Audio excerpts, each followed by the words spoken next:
নমস্কাৰ। এই মুহূৰ্তত আহি পৰিছে অসমবাসী ৰাইজৰ কাৰণে কেইবাটা গুৰুত্বপূৰ্ণ খবৰ। অৰুণোদয় আঁচনিক লৈ বৃহৎ ঘোষণা। যিসকলে নতুনকৈ অৰুণোদয় আঁচনি 3.0 আবেদন কৰিব তেওঁলোকলৈ ডাঙৰ খবৰ। কোনে কোনে অৰুণোদয় আঁচনি 3.0 আবেদন কৰিব পাৰিব আৰু কোনে কোনে নোৱাৰিব আৰু কি ডকুমেণ্টছ লাগিব, কি প্ৰয়োজনীয় নথিপত্ৰ লাগিব, সবিশেষ জানিব এইটো ভিডিঅ'ৰ মাধ্যমত। আৰু PM কিষাণ যোজনাৰ যিসকলে হিতাধিকাৰী হয় তেওঁলোকৰ বাবে এটা ডাঙৰ খবৰ। যিসকলে 17 নং কিস্তি ধন পোৱা নাই তেওঁলোকৰ বাবে এটা ডাঙৰ খবৰ। আৰু কেতিয়া দিব 18 নং কিস্তি ধন 2000 টকা, সবিশেষ জানিব এইটো ভিডিঅ'ৰ মাধ্যমত। গতিকে ভিডিঅ'টো সম্পূৰ্ণকৈ চাওক আৰু ষ্টেপ বাই ষ্টেপ বুজি লওক। তো বলক ভিডিঅ'টো আৰম্ভ কৰোঁ। আৰু আজিৰ প্ৰথমটো খবৰ হৈছে অৰুণোদয় আঁচনি 3.0ক লৈ। যিসকলে নতুনকৈ অৰুণোদয় আঁচনি 3.0 আবেদন কৰিব তেওঁলোকৰ বাবে ভাল খবৰ। কাৰণ হাতত মাত্ৰ কেইটামান দিন আৰু নতুনকৈ অৰুণোদয় আঁচনি 3.0 আবেদনৰ কামসমূহ আৰম্ভ হ'ব। বন্ধু বান্ধৱীসকল, বহুতে সুধিছে যে অৰুণোদয় আঁচনি 3.0 কেতিয়াৰ পৰা আবেদনৰ কামসমূহ আৰম্ভ হ'ব। চাওক, ইতিমধ্যে মুখ্যমন্ত্ৰী ডক্টৰ হিমন্ত বিশ্ব শৰ্মাই ঘোষণা কৰিছে যে অহা মাহেকৰ 1 তাৰিখৰ পৰা অৰ্থাৎ ছেপ্টেম্বৰৰ 1 তাৰিখৰ পৰা অৰুণোদয় আঁচনি 3.0ৰ এপ্লাইৰ কামসমূহ আৰম্ভ হ'ব। গতিকে যিসকলে যোগ্য হিতাধিকাৰী হয় তেওঁলোকে অহা মাহেকৰ অৰ্থাৎ ছেপ্টেম্বৰৰ 1 তাৰিখৰ পৰা ফৰ্ম পাব আৰু সেই ফৰ্মখন ফিল আপ কৰি জমা দিলে অৰুণোদয় আঁচনি 3.0ৰ বাবে আবেদন প্ৰক্ৰিয়াটো আৰম্ভ কৰিব। আৰু যিসকলে যোগ্য হিতাধিকাৰী হ'ব তেওঁলোকক অৰুণোদয় আঁচনি 3.0ত অন্তৰ্ভুক্ত কৰিব। আৰু অৰুণোদয় আঁচনি 3.0ত নতুনকৈ 20 লাখ হিতাধিকাৰীসকলে আবেদন কৰিব পাৰিব। অৰ্থাৎ যিসকলৰ ৰেচন কাৰ্ড আৰু আধাৰ কাৰ্ড আছে তেওঁলোকেহে নতুনকৈ অৰুণোদয় আঁচনি 3.0ৰ বাবে আবেদন কৰিব পাৰিব। গতিকে বন্ধু বান্ধৱীসকল, যদি আপোনালোকৰ ঘৰত ৰেচন কাৰ্ড আৰু আধাৰ কাৰ্ড আছে তেন্তে আপোনালোকে অৰুণোদয় আঁচনি 3.0 আবেদন কৰিব পাৰিব। আৰু নতুনকৈ অৰুণোদয় আঁচনি 3.0 কোনে কোনে আবেদন কৰিব পাৰিব আৰু কি যোগ্যতা থাকিব লাগিব আৰু কোনে কোনে নোৱাৰিব সবিশেষ জানিব। আৰু লগতে বন্ধু বান্ধৱীসকল, ইয়াত পোনপ্ৰথমে চাই লওক যোগ্যতাৰ মানদণ্ড, অৰ্থাৎ যিসকলে যোগ্য হ'ব অৰুণোদয় আঁচনি 3.0ৰ বাবে। আবেদনকাৰী অসমৰ বাসিন্দা হ'ব লাগিব। আবেদনকাৰীৰ বাৰ্ষিক পৰিয়ালৰ বছৰি আয় 2 লাখ টকাতকৈ অধিক হ'ব নালাগে। অৰ্থাৎ যিয়ে আবেদন কৰিব তেওঁলোকৰ ঘৰৰ যাতে 2 লাখ টকাতকৈ অধিক আয় নহয় তেওঁলোকেহে অৰুণোদয় আঁচনি 3.0ৰ বাবে আবেদন কৰিব পাৰিব। আৰু পৰিয়ালত এগৰাকী মহিলা সদস্য থাকিব লাগিব। আৰু যি পৰিয়ালৰ পৰা আবেদন কৰিব তেওঁলোকৰ পৰিয়ালত এগৰাকী মহিলা সদস্য থাকিব লাগিব। আৰু মহিলা সদস্যৰ নামহে আপোনালোকে নামতহে অৰুণোদয় আঁচনি 3.0 আবেদন কৰিব পাৰিব। আৰু বেংক একাউণ্ট আবেদনকাৰীৰ নামত থাকিব লাগিব। অৰ্থাৎ যি মহিলা নামত আপোনালোকে আবেদন কৰিব অৰুণোদয় আঁচনি 3.0 তেওঁৰ নামত কিন্তু বেংক একাউণ্ট থাকিব লাগিব। যদি আপোনালোকে অন্য ঘৰৰ সদস্যৰ নামত যদি বেংক একাউণ্ট দিয়ে তেন্তে কিন্তু আপোনালোকে অৰুণোদয় আঁচনি 3.0ৰ পৰা আবেদন কৰিলেও বঞ্চিত থাকিব ধনৰ পৰা।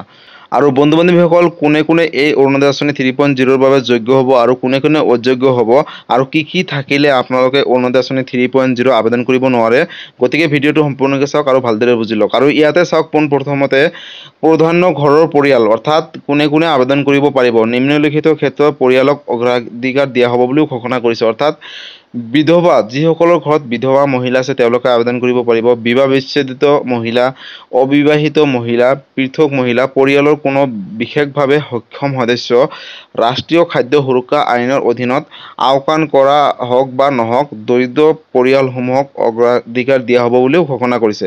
অৰ্থাৎ যিসকলে অৰুণোদয় আঁচনি 3.0 আবেদন কৰিব তেওঁলোকে যদি বিধৱা বা বিবাহ বিচ্ছেদ বা অবিবাহিত মহিলা, পৃথক মহিলা বা পৰিয়ালৰ কোনো বিশেষভাৱে সক্ষম সদস্য নহয় যদি তেওঁলোকৰ ঘৰত যদি ৰেচন কাৰ্ড থাকে তথাপিও কিন্তু তেওঁলোকে অৰুণোদয় আঁচনি 3.0ৰ বাবে আবেদন কৰিব পাৰিব। কিন্তু তেওঁলোকৰ বছৰি আয় 2 লাখ টকাতকৈ অধিক হ'ব নালাগে, তেতিয়াহে অৰুণোদয় আঁচনি 3.0ৰ বাবে আবেদন কৰিব পাৰিব।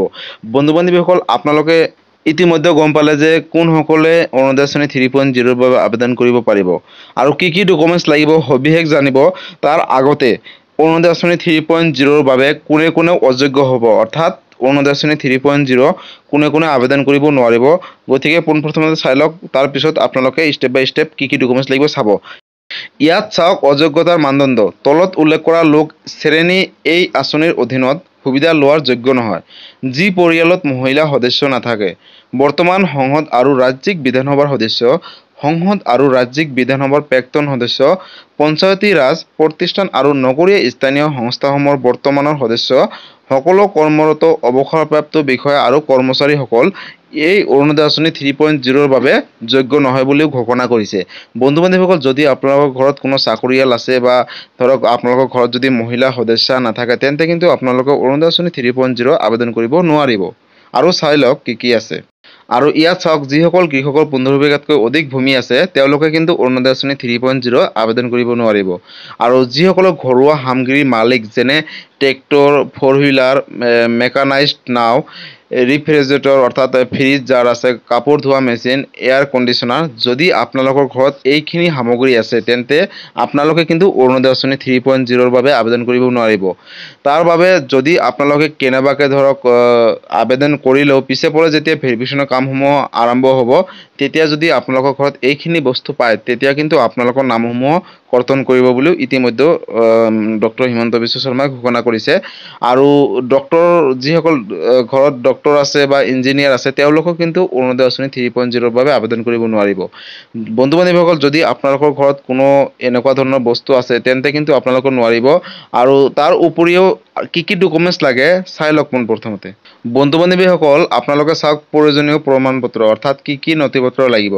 অসমৰ বাসস্থান, ইনকাম চাৰ্টিফিকেট, আধাৰ কাৰ্ড, বেংকৰ পাছবুকৰ প্ৰথম পৃষ্ঠা, কাষ্ট চাৰ্টিফিকেট যদি প্ৰযোজ্য হয়, অসমতা প্ৰমাণ পত্ৰ যদি প্ৰযোজ্য হয়, আৰু BPL কাৰ্ড যদি প্ৰযোজ্য হয়। অৰ্থাৎ আপোনালোকৰ যদি এই ডকুমেণ্টছখিনি আছে আপোনালোকে কিন্তু অৰুণোদয় আঁচনি 3.0 বাবে আবেদন কৰিব পাৰিব। আৰু ইতিমধ্যে অসমৰ মুখ্যমন্ত্ৰী ডক্টৰ হিমন্ত বিশ্ব শৰ্মাই ঘোষণা কৰিছে যে যাৰ ঘৰত ৰেচন কাৰ্ড আছে আৰু আধাৰ কাৰ্ড আছে তেওঁলোকে কিন্তু অৰুণোদয় আঁচনি 3.0 আবেদন কৰিব পাৰিব। আৰু ইয়াৰ উপৰিও যিখিনি ডকুমেণ্টছ মই ক'লোঁ এইটো আপোনালোকে শুনিলে, এই ডকুমেণ্টছখিনি থাকিলে আপোনালোকে কিন্তু অৰুণোদয় আঁচনি ধন লাভ কৰিব প্ৰতি মাহেকৰ 10 তাৰিখে 1250 টকাকৈ। আৰু এই 1250 টকাকৈ যোনটো দি আছে ৰাজ্য চৰকাৰে, এই টকাটো হয়তো 1250 টকাৰ জেগাত 1400 টকা বৃদ্ধি হ'বলৈ গৈ আছে। গতিকে বন্ধু বান্ধৱীসকল, প্ৰথমতে অৰুণোদয় আঁচনি দিছিলে 830 টকা, তাৰপিছত লাহে লাহে বাঢ়ি গৈ 1250 টকা হ'ল। গতিকে নতুনকৈ যিসকলে অৰুণোদয় আঁচনি 3.0 আবেদন কৰিব তাৰপিছত হয়তো লাহেকৈ অৰুণোদয় আঁচনি ধনটো বঢ়াই দিব বুলিও আশা এটা আছে। গতিকে বন্ধু বান্ধৱীসকল, যদি আপোনালোকৰ নথিপত্ৰ আছে তেতিয়াহ'লে অহা ছেপ্টেম্বৰ মাহৰ 1 তাৰিখৰ পৰা অৰুণোদয় আঁচনি 3.0 আবেদনৰ কামসমূহ আৰম্ভ হ'ব। আপোনালোকে অৰুণোদয় আঁচনি 3.0 আবেদন কৰিব পাৰিব। আৰু এইটো ভিডিঅ'ৰ মাধ্যমত আপোনালোকে গম পালে যে কোনে অৰুণোদয় আঁচনি 3.0 আবেদন কৰিব পাৰিব আৰু কোনে নোৱাৰিব, অৰ্থাৎ কোনে যোগ্য হ'ব আৰু কোনে অযোগ্য হ'ব। তো বন্ধু বান্ধৱীসকল, অৰুণোদয় আঁচনিক লৈ যদি কিবা সুধিবলগীয়া আছে আপোনালোকে মোক কমেণ্ট কৰিব, মই নিশ্চয় ৰিপ্লাই দিবলৈ চেষ্টা কৰিম। আৰু এই ভিডিঅ'টো সকলোৰে মাজতে শ্বেয়াৰ কৰি দিয়ক, কাৰণ অৰুণোদয় আঁচনিৰ বিষয়ে সকলোৱে জনাটো উচিত বা চোৱাটো উচিত।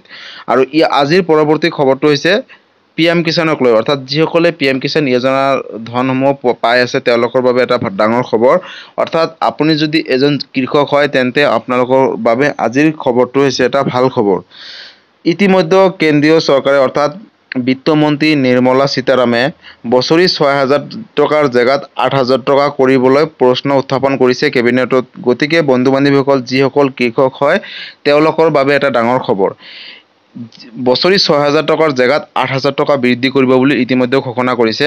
গতিকে যিসকল কৃষক ইতিমধ্যে 6,000 টকা পাই আহিছিলে তেওঁলোকে কিন্তু হয়তো অহা বছৰৰ পৰা তেওঁলোকে বছৰি 8,000 টকা পাব বুলিও প্ৰশ্ন উত্থাপন কৰিছে নিৰ্মলা সীতাৰামে। আৰু বন্ধু বান্ধৱীসকল, যিসকলে সুধি আছে যে 18 নং কিস্তিৰ ধনটো কেতিয়া দিব, চাওক ইতিমধ্যে 18 জুন তাৰিখে PM কিষাণ যোজনা 17 নং কিস্তিৰ ধন ৰাজ্য চৰকাৰে আৰু কেন্দ্ৰীয় চৰকাৰে মিলি কৃষকসকলৰ একাউণ্টত পোনপটীয়াকৈ DBTৰ মাধ্যমত প্ৰেৰণ কৰিছিলে। কিন্তু এতিয়া 18 নং কিস্তিৰ ধনৰ পালি, অৰ্থাৎ কেতিয়া দিব বহুতে মোক কমেণ্ট কৰিছে। চাওক, এতিয়ালৈকে PM কিষাণ যোজনাৰ অফিচিয়েলভাৱে ডেটটো ঘোষণা কৰা নাই 18 নং কিস্তিৰ ধনৰ। গতিকে আপোনালোকক মই 18 নং কিস্তিৰ ধন কেতিয়া দিব বুলি ডেটটো মই ক'ব নোৱাৰিছোঁ। কিন্তু আপোনালোকে অফিচিয়েলভাৱে আপডেট আহিছে যে আনুমানিক নৱেম্বৰ মাহৰ আগতে PM কিষাণ যোজনাৰ 18 নং কিস্তিৰ ধন পোনপটীয়াকৈ DBTৰ মাধ্যমত কৃষকসকলৰ একাউণ্টত প্ৰেৰণ কৰিব বুলিও ঘোষণা কৰিছে। গতিকে বন্ধু বান্ধৱীসকল, যদি আপোনালোকে এজন কৃষক হয় তেন্তে আপোনালোকৰ বাবে ভাল খবৰ। নৱেম্বৰ মাহৰ আগত আপোনালোকে PM কিষাণ যোজনাৰ 18 নং কিস্তিৰ ধন পোনপটীয়াকৈ 2,000 টকা DBTৰ মাধ্যমত লাভ কৰিব পাৰিব। আৰু যদি আপোনালোকে 17 নং কিস্তিৰ ধন পোৱা নাই তেন্তে কিহৰ বাবে পোৱা নাই তাৰ বাবে আপোনালোকে এগ্ৰিকালচাৰ অফিচৰ লগত যোগাযোগ কৰক, আৰু অথবা আপোনালোকে হেল্পলাইন নম্বৰ আছে PM কিষাণৰ, PM কিষাণ হেল্পলাইন নম্বৰৰ যোগেদিও আপোনালোকৰ অসুবিধাসমূহ অৱগত কৰিব পাৰিব আৰু সমাধান কৰি আপোনালোকে আহিবলগীয়া 18 নং কিস্তিৰ ধনৰ লগত 2,000 + 2,000 টকা লাভ কৰিব পাৰিব। বন্ধু বান্ধৱীসকল, যদি আপোনালোকে অৰুণোদয় আঁচনি লৈ হওক বা PM কিষাণক লৈ হওক যদি কিবা সুধিবলগীয়া আছে মোক কমেণ্ট কৰিব, মই নিশ্চয় ৰিপ্লাই দিবলৈ চেষ্টা কৰিম। আৰু আজি আছিলে এইটো এটা ইনফৰ্মেটিভ ভিডিঅ' আৰু গুৰুত্বপূৰ্ণ খবৰ। ভিডিঅ'টো চাই কেনেকুৱা পালে? যদি ভাল পালে চেনেলটো নতুনকৈ আহিছিলে চেনেলটো ছাবস্ক্ৰাইব কৰিব, লাইক কৰিব আৰু সকলোৰে মাজতে শ্বেয়াৰ কৰক, কাৰণ এই আপডেটকেইটা সকলোৱে জনাটো উচিত বা চোৱাটো উচিত। ধন্যবাদ। জয় আই অসম।